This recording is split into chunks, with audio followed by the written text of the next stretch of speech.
4. Muchísimas gracias, bienvenidas a estar acá. Para seguir el foro que hicimos ayer y construimos la conversación que hicimos ayer, va a empezar con doña Erlinda. No se me ponga nerviosa porque esto va a salir muy fluido y muy bien. Doña Erlinda, cuénteme, y para aquí que todas podamos entender cuáles son los principales problemas que atienden ustedes en su comunidad de Las Delicias a la hora de que se generen inundaciones, cuando se están atendiendo riesgos debido a inundaciones del río Sixal. Bueno, los principales problemas que nos afecta de una vez es la falta de agua. En ese tiempo, ahora diríamos, o en el futuro, que sería la luz, porque la comunidad nuestra es una comunidad totalmente vulnerable. Cuando comienza a amenazar ya la mala temporada, la comunidad estamos alerta, porque es demasiado bajita y cualquier creciente, por pequeña que sea, nos afecta, vamos a decir. Ya cuando sube un alto volumen, cuando se le manda el reporte, vamos a decir allá a Changuinola, al compañero Jaro, ya nosotros estamos, como dice, totalmente inundados. Y lo primero que se nos va es el agua. Es una de las primeras afectaciones que tenemos.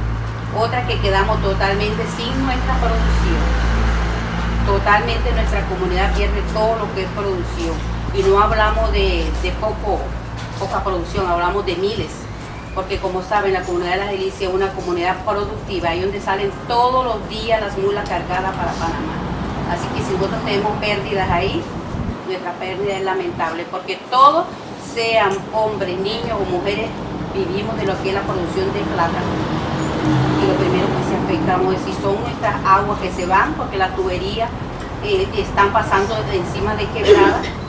Y de una vez que hay una creciente, ellas son las primeras que son afectadas. Y de ahí nuestras producciones, y de ahí nuestras viviendas. Hay muchas viviendas que se han perdido, que hoy nuevamente se restablecieron, pero así que por lo tanto nosotros estamos en alerta. Cualquier cosa que se pueda ver un peligro y que manda una alerta, la comunidad de Las Delicias es número 1 estando en las alertas, porque no queremos perder vidas, porque podemos restaurar los bienes, pero nuestra vida no. Y como es una comunidad tan vulnerable, tenemos que sacar a temprano todo el personal para que si hay pérdidas sean monetarias, vamos a decir, lo que es producción y eso, pero nuestras vidas se puedan rescatar. Y entonces siempre me preocupa sacar todo lo que es el personal. Yo soy la que me encargo de andar a veces a las 12 de la noche, la 1 de la mañana, a veces yo estoy con un paraguas y a veces sin paraguas. Hoy cuento con varios jóvenes de la comunidad que ya ellos de que me miran, que ya yo estoy caminando para ellas, se dan cuenta que ya hay una amenaza bastante grande y me acompaña. Entonces hay otro que me presta un vehículo para andarme para allá voluntariamente ya, porque están viendo que ha sido de mucha ayuda y toda la comunidad casi se está involucrando. Pero uno de los primeros que perdemos nosotros ahí, primero que todo, antes que el río pase por nuestro lugar, es la agua. ¿Cómo reaccionan, doña Erlinda, en ese momento? Y si nos puede escribir, hablaba de tuberías, o sea, el río se crece y en ese momento las tuberías de las casas... Antes que el río pase por el sector de la comunidad, las mismas quebradas se encargan porque las tuberías vienen pasando sobre quebradas. Acuérdense que el acueducto que tenemos allá es rural, se conectan a las quebradas. En el momento que la quebrada crece, hace un tope y va reventando los tubos, así que lo primero que estamos es sin agua, apañando agua de la que viene. Las primeras necesidades que usted siente que tienen en ese momento, ¿cuáles son? Para mí es la primera necesidad es el acueducto, poder garantizar que nuestro acueducto esté bien seguro, en una buena posición. Había puesto una vez en un comentario, en una reunión que hubo, que necesitaba también que el acueducto fuera bien vigilado por ambiente, porque una de las causas que también no es necesario pasar una inundación, el verano quedamos sin agua, porque están deforestados los lugares donde está el acueducto. Y ese es uno de los motivos. ¿Por qué?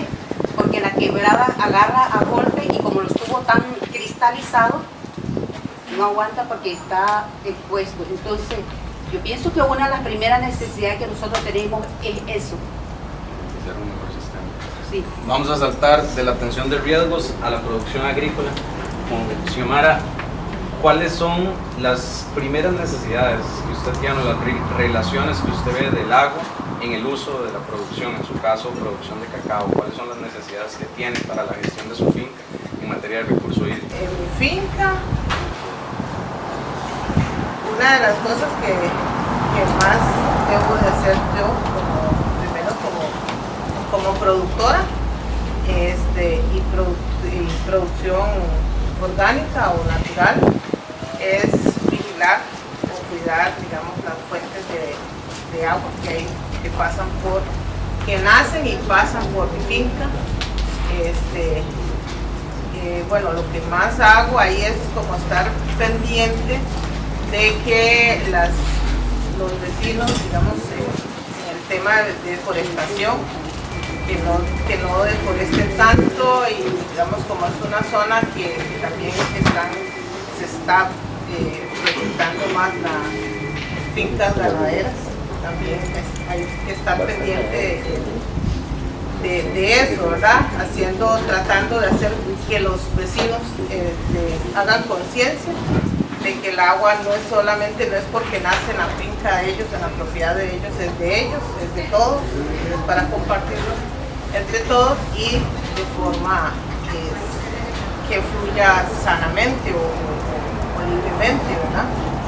Bueno, en mi finca, en lo personal, en mi finca hay nacientes y mi responsabilidad, por decirlo así, es no deforestar. Hay se puede decir un corredor donde pueden pasar tanto el agua como animales y todo lo que, porque digamos en la producción agrícola o la producción indígena, nosotros no nos enfocamos tanto siempre nos vemos una cosa relacionada con otra, no nos enfocamos en que tiene que ser monocultivo, tiene que haber de todo un poco para que sea una finca tradicional. Diverso. ¿Y qué problemas ha identificado usted como productora en relación con su acceso al agua? ¿Qué situaciones ha tenido tener problemas, limitaciones en el acceso al agua? Bueno, la dificultad que he tenido principalmente con mis vecinos es eso, que ellos se dedican, por ejemplo, si tienen 5 o 10 hectáreas, ellos la quieren tumbar toda, digamos, convertirla toda en potrero, entonces hay que estar muchas veces, en mi caso personal, como quejándome con el consejo de vecinos, no quejándome, sino como pidiendo ayuda para que nos apoyen o me apoyen en eso, ¿verdad? Como que a través del consejo vecino vaya a la junta directiva de Aditible para que también apoyen o refuercen las actividades de las productoras en este caso. Ya que mencionó Aditible, voy a quedarme en Costa Rica, ya casi vuelvo a Panamá, pero mencionó Aditible, tenemos a una de sus integrantes de junta directiva, doña Yorleni. ¿Cuál es la relación ancestral? Antes de hablar de lo que ustedes ya han analizado en el territorio, ¿cuál es la relación del pueblo bribri, del territorio indígena bribri, con el agua ancestralmente? Bueno, buenas tardes nuevamente. En realidad el pueblo bribri desde sus orígenes, desde que Sipú nos creó el cosmos, así lo vemos, con una creación total. Vemos la creación desde el punto de vista inclusive del agua, porque cuando se creó al ser humano también como parte de ese cosmos, puso esa semilla, como quien dice, la bautizó por clanes. Nosotros somos de línea matrilineal y lo que hizo fue hacer un baño para el indígena. El agua no se ve de manera aislada, es parte de la tierra. La tierra, nuestra madre Iriria, tierra, de ahí vierte el agua. Viene siendo como las venas nuestras, ¿verdad? Que las hay de diferentes tamaños, pero todas son importantes. Y en esa línea, para el indígena también, el agua es un líquido sagrado, un líquido preciado, un líquido no solamente que da vida, sino que es la vida misma, y que de ahí en adelante su relación pues es muy intrínseca o muy cercana con todas las acciones que tiene el ser humano, en la salud, en la parte espiritual. El agua, de acuerdo a la cosmovisión indígena, es un líquido que se utiliza en ceremonias, se utiliza en la purificación, se utiliza en la medicina, en la agricultura.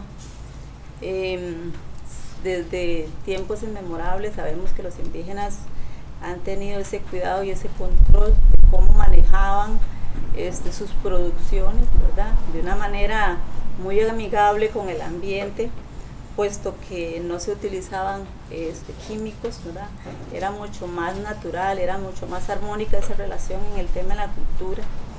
Los indígenas también eran lectores de su ambiente, ellos sabían ubicarse en los lugares porque utilizaban el agua. El acceso al agua podemos decir que ha cambiado en los diferentes tiempos, porque también los tiempos cambian y eso es muy importante tenerlo claro. Hubieron momentos en que el acceso al agua pues era más normal, más natural, como quien dice, tomaban agua del río, tomaban agua de las quebradas, tomaban agua de los túneles, que se llaman le dicen que son unas nacientes de agua, que además eran utilizadas como para purificar ciertos momentos en las curaciones. Entonces, toda esa serie de actividades, digamos, eran muy bien manejadas. Los indígenas, por ejemplo, eran lectores de la realidad, ellos sabían muy bien ubicarse, no se ubicaban sus viviendas en lugares peligrosos, ¿verdad? Sabían que tenían que guardar una distancia, y el indígena por lo general siempre ha sido una persona muy respetuosa del ambiente, porque para el indígena todo está relacionado, todo está concatenado. Si tú le haces daño a alguna parte del ambiente, pues eso se le va a devolver también, ¿verdad? Es como una pieza de dominó, un rompecabezas, que si alguna pieza hace falta, pues vamos a tener problemas, ¿verdad? Entonces siempre han visto el tema del agua como algo integral. Posteriormente, también, como decía, las formas han cambiado. Con el tiempo y el crecimiento demográfico y todo este asunto, ciertas partes de lo que es el territorio, o lo que es Talamanca, porque podríamos decir que la gran cuenca, ¿verdad?, surge de las montañas, que parte de ellas también son zonas protegidas, pero que de ahí viene nuestra gran cuenca, y que algunas partes de esas cuencas esa cuenca la clasificaría como en diferentes partes, ¿verdad? Una parte alta, una parte baja y una parte media. La parte alta, como quien dice, es la parte que actualmente se encuentra mucho más conservada, ¿verdad? Mucho más protegida. Sí hay algunos tipos de amenazas. La parte media, en esta parte ya se ha dado un crecimiento mayor de la población. Entonces ya no se da tan de manera natural el uso del agua. En un momento se utilizaron, por ejemplo, los famosos pozos, ¿verdad?, que era una alternativa también. Luego eso se quitó. Luego, sucesivamente, vinieron otras formas de administrar el agua, y es lo que hoy llamamos los acueductos, ¿verdad?, o comités que están organizados para la administración del recurso hídrico. Pensamos que al ser una organización como no tan original, tiene algunos pros y algunos contras con la participación de la mujer. Sentimos que a nivel de cosmovisión, a nivel de los indígenas, la mujer siempre ha tenido un rol de administrador de las aguas. Entonces, son las encargadas en sus casos, o han sido las encargadas de manejar el tema del agua, saber de dónde se trae, quién lo trae. Entonces han tenido un rol importante, y con ese rol enseñarle a sus niñas, ¿verdad?, y a sus familias a ver la importancia del agua. Entonces, actualmente, con el tema de los acueductos, pues es otra realidad, porque son, como le digo, otras organizaciones que son necesarias, no es que no son necesarias, son necesarias, y que, por ejemplo, actualmente nosotros tenemos aproximadamente 35 comunidades. Y de esas 35 comunidades, el AIA tiene registrado 14 comunidades que sí tienen sus acueductos, ¿verdad? Sin embargo, el acceso del agua se dificulta también. Una, porque el que tiene acceso no tiene las condiciones, la infraestructura. Necesitamos mejorar la parte de infraestructura, mejorar la calidad para el consumo humano. No todos los acueductos tienen agua potable, entonces eso es un gran desafío. También tenemos las otras comunidades que, como quien dice, se las han ingeniado para poder tener sus aguas o recibir ese recurso en sus casas. Ahora algunas comunidades se organizan y colocan sus mangueras, ¿verdad?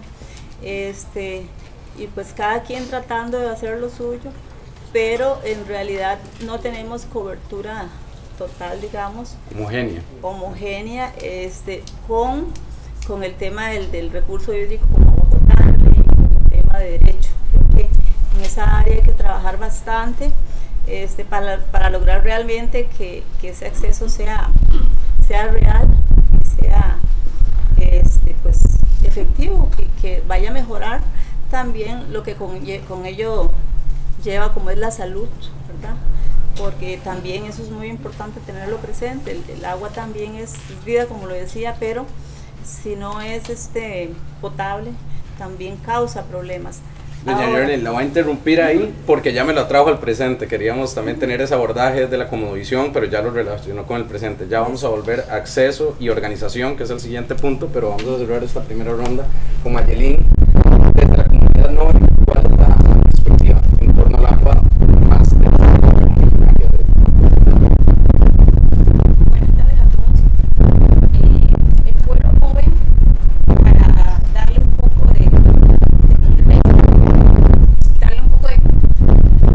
de contexto, esta región del área de Bocas del Toro, que comparte con Costa Rica, la denominamos Ñocribo, que significa agua grande o guardianes del agua.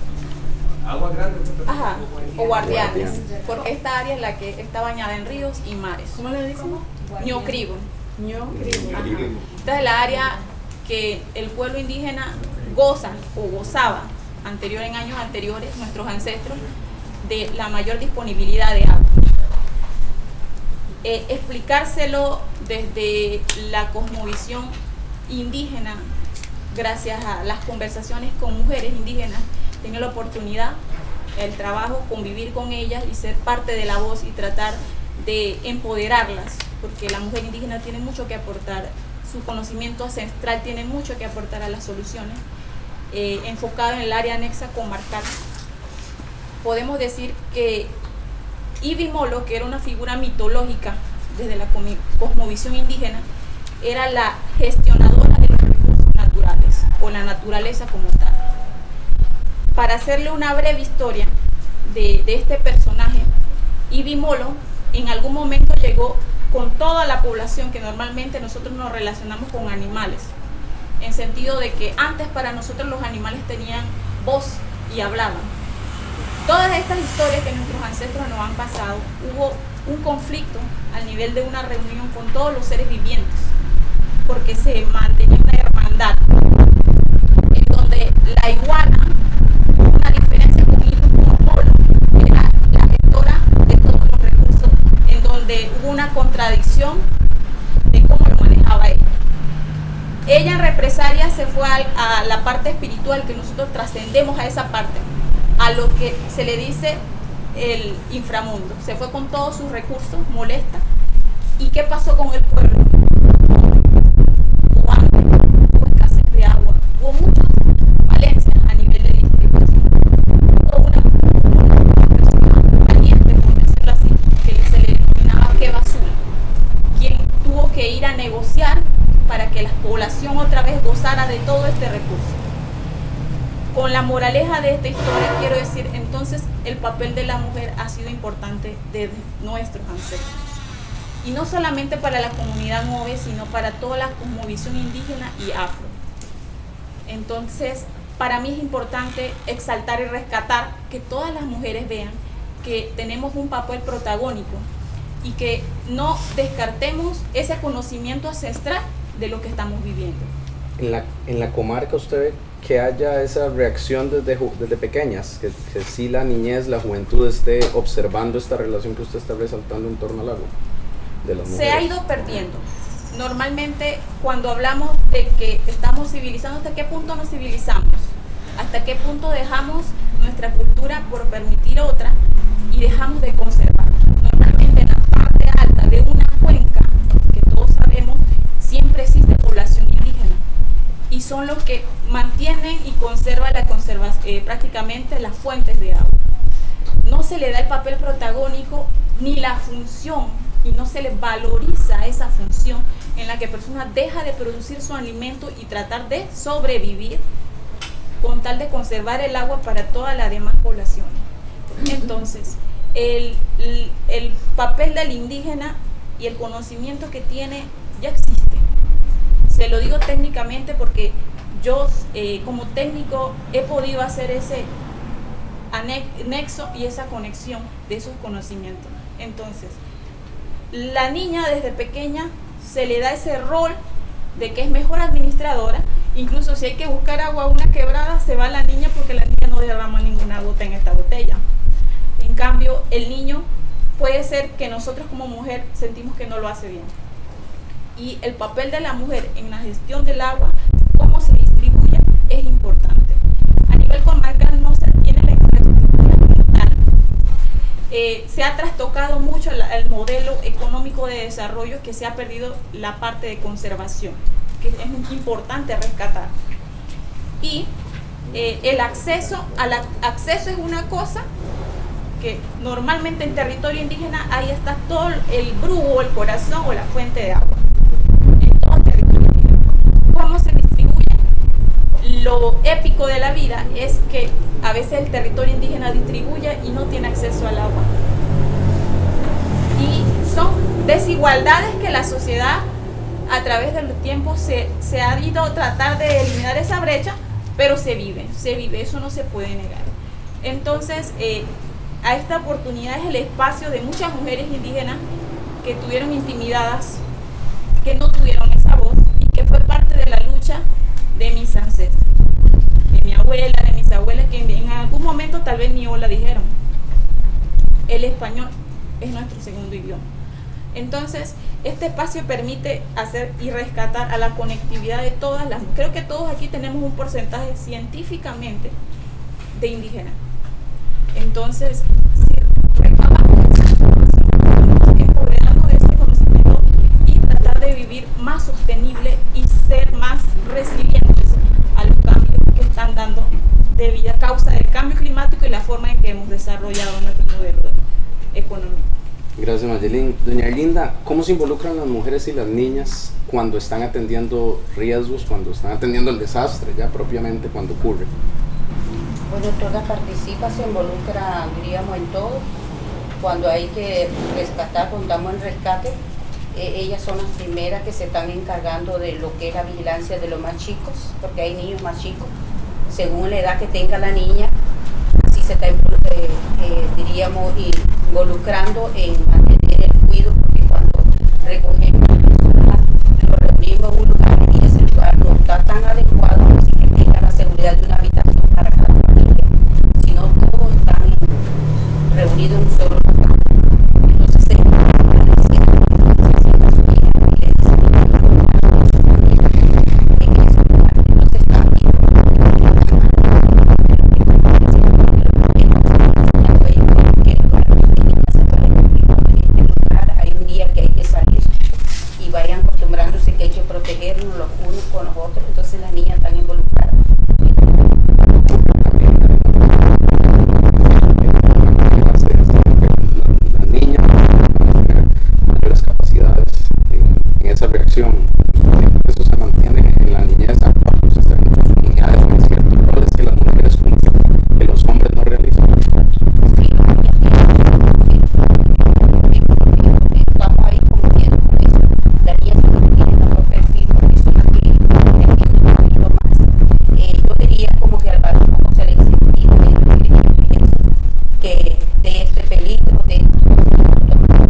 totalmente, pero ¿cómo se organiza? ¿Tiene alguien ya que siempre cumple una reacción, un perfil, una actividad cuando atiende un riesgo?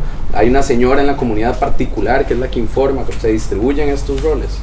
Sí, tenemos una señora que ese se le llama, ella se encarga de los albergues, se le dice. Sabemos que no tenemos un albergue, pero realmente trabajamos como si lo tuviéramos. Ella es la que se encarga de distribuir todo, organizar lo que es la cocina, lo que es el aseo, cómo hacer para conseguir el agua, porque como le estaba diciendo, lo que se pierde ahí primero que todo, antes de que se salga el río, es el agua. Ella es la que se encarga que todo eso no falte en ese momento preciso. Ella y las niñas que están de una edad que la puedan ayudar, porque el resto, vamos a decir, por lo menos como en mi caso, yo me encargo más de lo que es sacar el personal. Y me mantengo a la orilla casi hasta donde el río va llegando, yo manteniéndome ahí, mientras ella está acomodando el personal allá. Casualmente ella viene para el taller que la representando. Doña Paula, me La señora Paula Brito. Doña Paula, que ayer nos describió una historia maravillosa de cómo doña Paula salvó gente, Sí. salvó vidas, y la vamos a dejar para dentro de unos minutos, si le parece. Xiomara, usted pertenece a una organización muy reconocida a nivel nacional, incluso internacional, pues exportan cacao, sus asociadas, a Comuita, pero ya bajo la sombrilla de Comuita, bajo la sombrilla de otras organizaciones, ¿cómo se están organizando las mujeres en su territorio para atender las necesidades productivas? Y con esto puede ser desde acceso a semillas, pero sobre todo lo que nos interesa, agua. Se están organizando de una manera particular las mujeres para atender las necesidades de uso de agua en la producción agrícola de sus fincas. Más que organizándonos o organizándose las mujeres, estamos siempre siendo como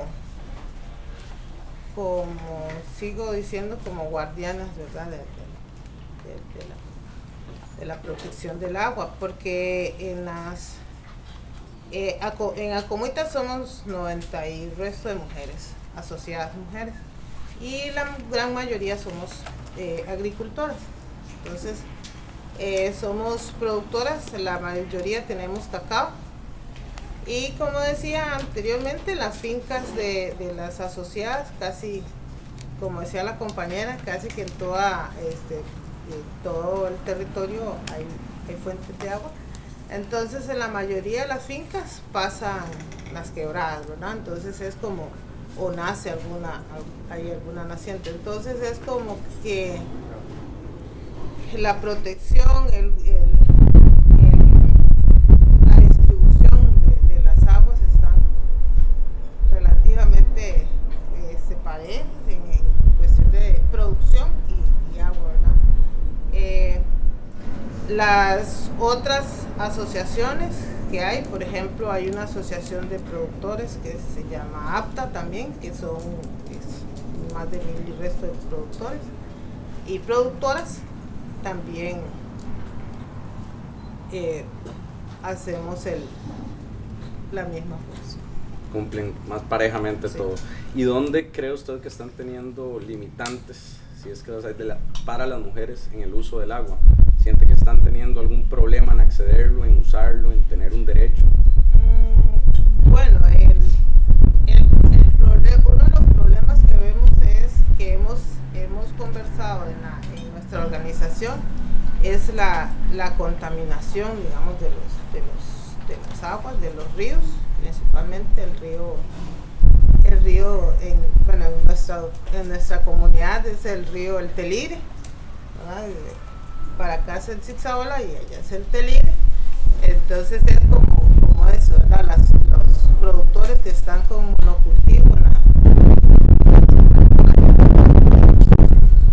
y bolsas y eso, y en sí también la comunidad, que cada vez está creciendo más, y no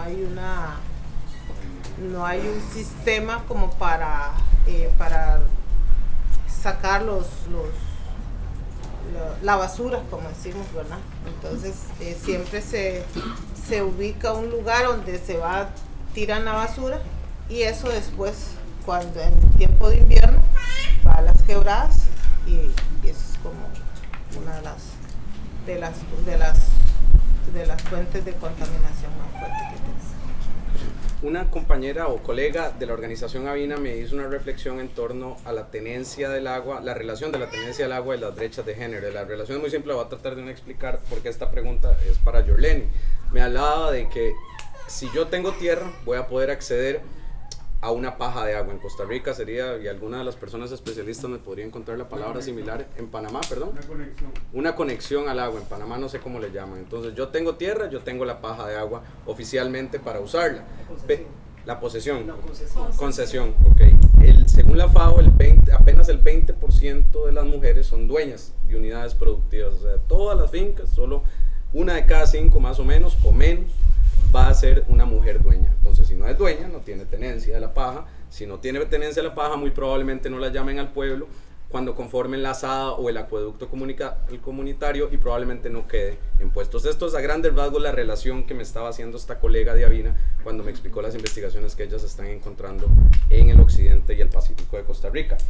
Desde Aditigre, ya desde un puesto de gobernanza, ¿cuál es el problema que está afectando más, usted diría, a las mujeres en acceder al agua? Sabiendo que en territorio indígena la relación es distinta en cuanto a tenencia, que usted decía ayer, las de tierra colectiva que también existen en el territorio. ¿Cómo ve usted una brecha para las mujeres en poder tener ese uso del agua? Bueno, yo creo que la brecha es lo que les comentaba, que actualmente, digamos,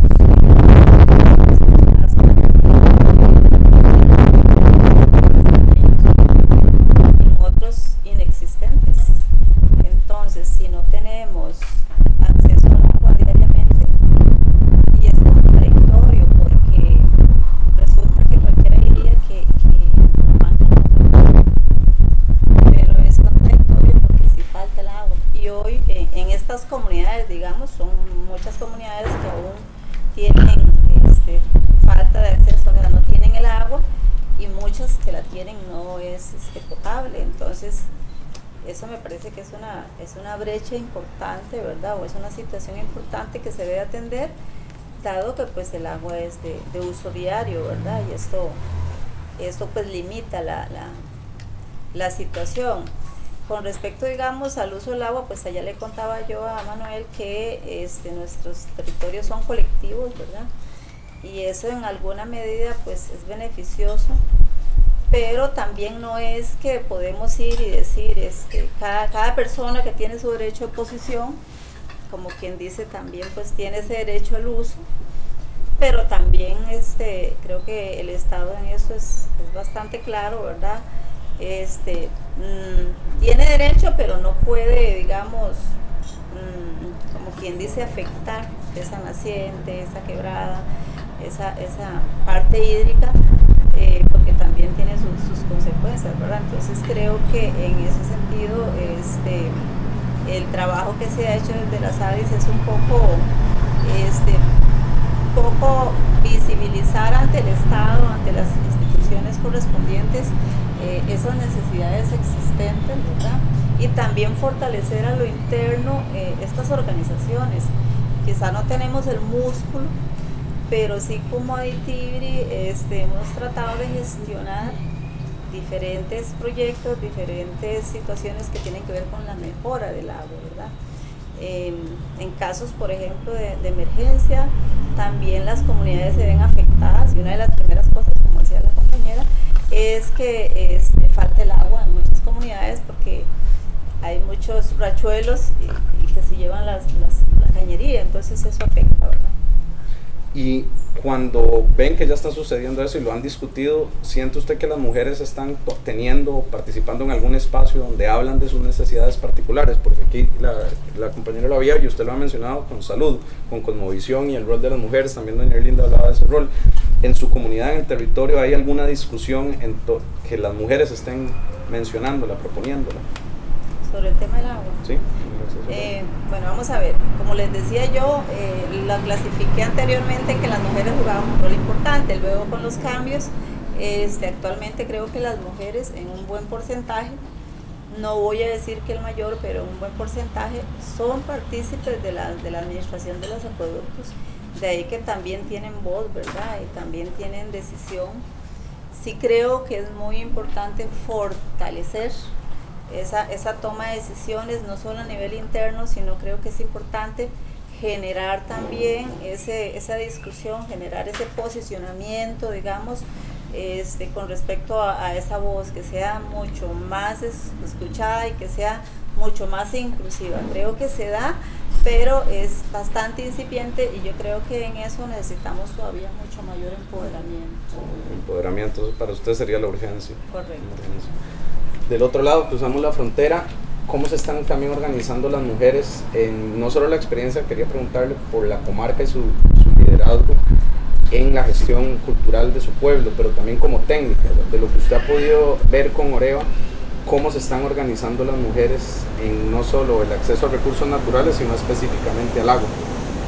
A nivel de organizaciones en territorio indígena hay mayor participación, pero lo que mencionaba nuestra hermana Brivi, que sí se necesita fortalecer, y el papel siempre ha sido invisible, el rol siempre se ha hecho, pero ha sido invisible.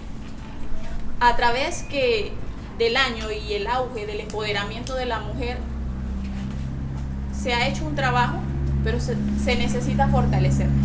La mujer, como le decía, gestiona cada gota de agua, incluso cuando hay inundaciones y riesgo de inundaciones. La abuela dice: esta agua es para cocinar, no te bañas una vez, nadie más me toque el agua. Es la mamá o es la abuela que gestiona cada gota del agua. Entonces, esa abuela, de repente, cuando llega a una reunión, no se siente con ese grado de confianza de dar esa opinión valiosa y va a necesitar un empujón, que es lo que yo como profesional busco, y en el área técnica, ese empujón a ese tipo de mujeres y muchas de las que están aquí, para que puedan alzar esa voz y dar ese punto de vista que muchas veces fortalece a la organización. Entonces, a nivel MOVE, es lo que hemos ido trabajando. La mujer ha participado más, es más, normalmente las mujeres que más están empoderadas en la organización son amas de casa y tienen otro tipo de ingreso, que es artesanía, e incluso distribuyen ese tiempo para participar en la organización y se empoderan. Entonces nosotras, desde otro que tenemos la oportunidad de haber podido obtener un tipo de profesión, podemos hacer ese plus y ayudarlas, porque somos al final mujeres y somos hermanas. Entonces yo no me puedo reír de la que no fue a la escuela, porque ella tiene un conocimiento que yo debo empoderarla para que ella surja y fortalezca las organizaciones, y eso va para todas las organizaciones indígenas o afro. Es más, nosotros valemos un poquito, no, todos somos iguales, pero tenemos ese conocimiento, esa semillita que nos hace diferentes, y eso es lo que debemos tratar de preservar y aprender, porque no solamente es así, este conocimiento de la hermana Brivi, yo puedo aprender de ella. Incluso estábamos conversando ayer y había muchas cosas que compartíamos como cultura, porque la parte espiritual de cómo se maneja de los recursos es a través de la madre, es un sentimiento de maternidad, y la maternidad es tan comprometida que trata de que todos tengan acceso. Es igual para el agua y es igual para todos los recursos naturales. Dejamos que el camión pase, ahí está. Desde Oreva, ya más de ese trabajo de campo, Mayelin, ¿han encontrado espacios donde, como usted lo describe, la mujer llega pero no alza la voz, donde sí hayan presidentas, donde hayan mujeres que estén ocupando cargos y más bien sea la inversa? Sí. Casualmente he estado visitando una comunidad en esta área de traspasándome a una donde hay presidentes, y casualmente me dicen: quiero hacer esto, no sé cómo hacerlo. Yo le doy esa orientación y las apoyo sin perder la esencia de lo que ellos quieren transmitir. A veces como técnico encontramos algún pueblo que quiere hacer eso y nosotros hacemos otra cosa, perdemos la cosmovisión que realmente ellos querían y hacemos lo que queremos porque no encaja. Entonces tenemos que buscar ese elemento integrador que conecte esa visión cultural como visión indígena o afro, que conecte con la necesidad que nosotros queremos para que siga el desarrollo o el modelo de desarrollo sostenible que todos apuntamos. Doña Erlinda, bueno, vamos a conocer a doña Paula en un día que nos va a alegrar mucho, que dicha que va a llegar al encuentro, pero si nos puede narrar esa historia que nos contó ayer sobre cómo ella gracias, dio la luz para salvar a un ¿cómo se grupo dio de esto? personas. ¿Cómo llegó a tercera? Bueno, sí. Ella, anteriormente no le ha tomado importancia esta cosa, a pesar que ella vivía en la ribera del río, ahora vive más centro en la comunidad. El motivo que ella salió de la ribera del río fue por ese acontecimiento. Siempre venían las crecientes y salían, pero en esa ocasión ella llegó a tener un casi de perder la vida. Ella, el esposo, el nieto y todo, porque en el bote venía, cuando yo lo alumbré yo pensé que era el arca de Noé, porque cuando yo le enfoqué el bote que venía llegando y chocando el bote, había un montón de ojos adentro. Yo digo, ay, ¿qué es eso que viene ahí?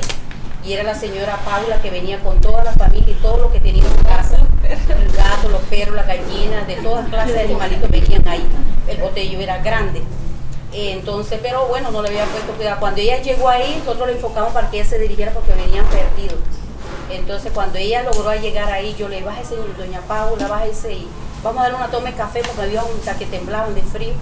Entonces llegué donde ella, le voy a doña Paula para que tome café y ella, ¿yo quieres el foco? Entonces ella no me dijo nada, el esposo corrió y le sacó el foco de aquí. Cuando él sacó el foco, yo me quedé y le digo, ¿qué? Yo le dije al señor, al esposo, ¿qué es lo que pasa? Me dice, no, es que tiene la boca calambrada. Claro.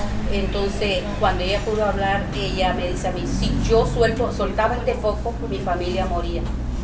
Porque mi esposo venía, él en la emoción, o vamos a decir el nervio de que estaban en medio del río y todas las corrientes que pasaban y chocando el bote en oscuro así, con lo que él podía, porque cuando el bote va moviéndose, el foco va moviéndose también, él soltó el foco. Entonces ella cuando vio que él soltó el foco, ella lo que hizo fue que agarró el foco y se lo puso en la boca y no lo soltó. Ella dice que sentía que aquí se estaba calambrando, pero ella se daba de cuenta, dice, que si él soltaba ese foco, su familia moría, porque no iba a saber ni por dónde iba. Si iban más para adentro del río o venían saliendo. Entonces, por la lucecita, oíamos sonar en la palanca y por la lucecita yo le digo a mi esposa, alumbre, ¿quién viene? Ella, ya el río estaba en mi casa hasta este nivel, pero yo estaba todavía ahí. Le alumbramos y ella logró por el foco de nosotros dirigirse a nuestra casa. Ahí fue cuando me di cuenta y ella conversa ahora que ustedes pueden preguntarle sobre eso. Ella dice que ahí fue donde ella tomó a pecho lo que en consideración, lo que era luchar por las vidas de la comunidad, porque ella la sorprendió. Fue algo que de repente las cabezas de agua es algo que te sorprende, por eso debemos estar en alerta. Entonces dice, ella la sorprendió cuando ella pensando que el río estaba nada más ahí, que más adelante no había, siguieron con bote, pero el río estaba a nivel de nosotros, centro de la comunidad La Delicia. Entonces eso fue una experiencia y es una de las mujeres luchadoras. Apenas ella mira que estoy en movimiento, ella está pendiente o me está llamando. Ella tiene un hijo que vive al lado de Costa Rica, Chiroles. Él está informando cómo están las cabezas de agua allá bajando, cuáles ríos están crecidos y cuáles no. Porque la dirección directamente de la comunidad, porque es baja, es con los ríos de allá de Sureca, de Chiroles, todo eso, creo que son 5 ríos que hay para arriba. Sí, por el ajá. Entonces el muchacho está informando acá y ella me pasa el aviso. Ahí todos los ríos están botados. La Delicia espera 12 horas para que caiga acá donde nosotros. Y ya nos quedamos ahí monitoreando el lugar y esperando para cuando está subido ya entonces Harlo le avisamos. Porque también Guavito es afectado a las 8 horas, después que pasa la Delicia cae el Guavito. Entonces ese fue un medio por lo que ella se ha incluido en este grupo de mujeres luchadoras. Es una de las que ha visto la problemática del agua, la necesidad que tenemos. Cuando llegamos a tener reunión, me encantó todo lo que estaban las compañeras comentando ahorita. Nosotros sí de repente tenemos posiciones, porque una de las posiciones que siempre hemos tenido, que no deforesten las áreas de las fincas que están arriba.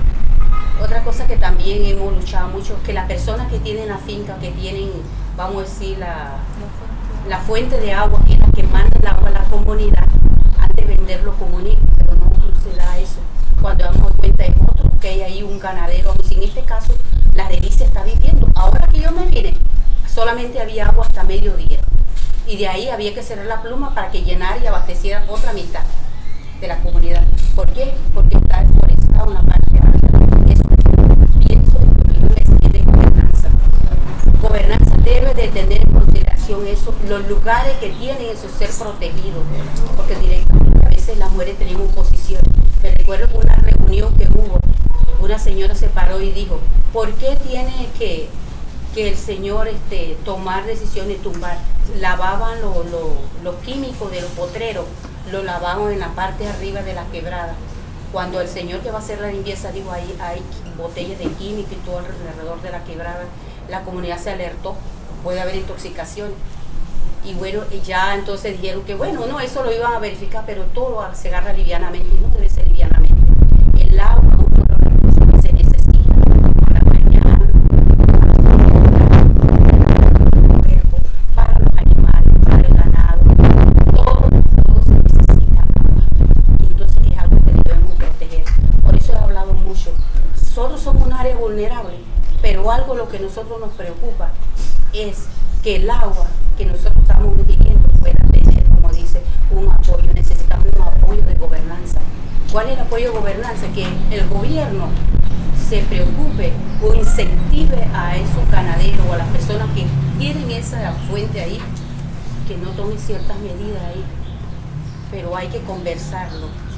Porque la vez pasada, de mi parte, yo hice un comentario porque me preocupa eso. Yo le dije al Señor vea, es necesario, le digo, hablar con el Señor, que hay que forestar. Esa fue mi idea, porque yo estuve en un seminario que dieron ambiente acá afuera en Changuinola. Yo me fui con ese pensamiento cuando llegué ahí, yo le digo, hay que conversar con el Señor, que hay que forestar toda la parte que se ha tumbado, acomodar todas esas cosas para que a nosotros no falte líquido. Sabemos que está dentro de su finca y tampoco lo dañamos. Si pudiera haber un medio que podamos traer una forestación que pueda tener su pasto ahí a cierta medida, que no pierda su tierra, que es lo que se cuida, no perder la tierra de aprovecharla, pues también era necesario hacerlo. Pero de repente pues surgió mala la interpretación de la conversación, nada más porque no, y el Señor se molestó y dijo que Él manda en su finca, como dijo la compañera, y a Él nadie se va a meter, ni gobierno ni nada, porque nadie le ha comprado a Él. Son maneras que golpean, porque no está viendo la necesidad de toda la población abajo. Entonces son cosas que se deben, pienso que trabajar mancomunadamente, la comunidad con gobernanza, para que podamos cuidar el vital líquido que nos beneficia a todos y esa generación que viene saliendo. Gracias, doña Erlinda. Ya casi vamos a ir estamos cerrando ya esta etapa que les habíamos propuesto de casi una hora de escucharles y luego atender un poco sus preguntas, pero antes, porque mencionó gobernanza, quería aprovechar este ejemplo de cómo se nos cruzan los componentes en el proyecto Conectando Comunidades y Ecosistemas, sobre todo para las compañeras de la CNE, Salud, que creo que algunas han escuchado del proyecto por primera vez hace poco. Doña Erlinda es parte del grupo de trabajo del SAT, del Sistema de Alerta Temprana, que es nuestro componente 3, entonces aquí a la gente de la CNE le van a seguir viendo mucho. Doña Yorleni está en la Comisión de Participación de Pueblos Indígenas, que es la propuesta que este proyecto ha hecho para todas nuestras acciones concretas en territorios indígenas. Entonces justo ayer se reunió por segunda vez la Comisión de Participación de Pueblos Indígenas y el análisis transfronterizo tiene que ir a beber en la comisión, que es el espacio donde el proyecto tiene personas designadas por las autoridades de los 7 territorios indígenas con los cuales trabajamos, 4 en Costa Rica y 3 en Panamá. Doña Xiomara ya tuvo también un acercamiento porque visitamos nuestros compañeros del componente 2, el de los pilotos de producción sostenible y restauración y una plataforma de diálogo. Nos fue muy amable y nos recibió, que también estaban informándose y conociendo un poco de la manera en que se produce. Y además doña Erlinda está en el grupo núcleo.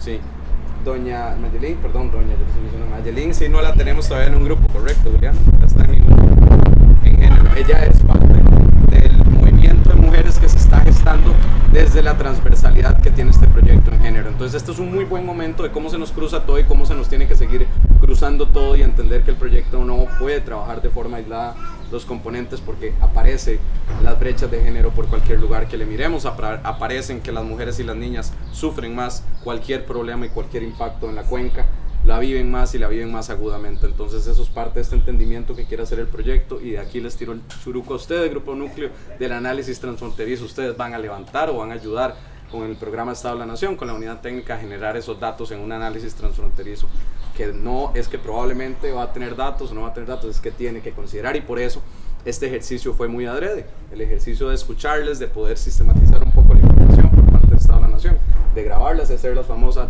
en redes sociales también. Entonces antes de ir a escuchar sus preguntas, quería preguntarle a Yorleni, ¿qué significa gobernanza para ustedes? Porque lo escucharon de Erlinda, y ese es el componente 1, gobernanza. Herramientas para mejorar la gobernanza, que lo que proponemos es AT, Programa de Acción Estratégico. Entonces, ¿qué significa gobernanza o algo parecido a gobernanza, si es que existe un término en el idioma bribri, pero también en la cultura para ustedes? Bueno, en sí para mí la gobernanza es ese concepto, ¿verdad?, incluyente, en donde todas aquellas situaciones, sea el recurso hídrico, sean las situaciones de manejo de desechos sólidos, sea cual fuese la situación, sea atendida de una manera efectiva y real. Eso significa tener una buena gobernanza. En ese sentido, creo que hay mucho por mejorar en el tema de la gobernanza. Y yo creo que es un desafío para las instituciones también. Por ahí lo decíamos, si bien es cierto, los procesos son participativos, existimos las organizaciones, existen las instituciones, pero yo creo que hay que armar una estrategia para poder lograr realmente ser inclusivos y dar respuestas oportunas a tantas problemáticas que hay en los territorios, en el cantón y en este caso en toda la cuenca. Como decía Manuel, yo creo que muy atinadamente dice el lema de la cuenca, uniendo comunidades y ecosistemas, y yo creo que el trabajo que se está haciendo en ese sentido tiene que ya pasar a visualizar realmente esa cuenca como un todo, ¿verdad? No verla fragmentada, que sería parte de los grandes retos y grandes desafíos para tener una mejor gobernanza de la cuenca, porque la cuenca de por sí no se puede fragmentar, porque lo que pasa en la parte alta va a incidir en la parte baja.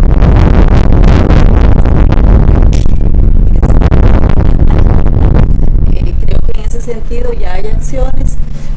Nosotros hemos posicionado mucho en la comisión el tema de revalorar qué acciones se están haciendo bien, qué acciones no se están haciendo bien o qué acciones no se están haciendo para poder hacer ese replanteamiento y lograr una mejor gobernanza, en este caso de toda la cuenca.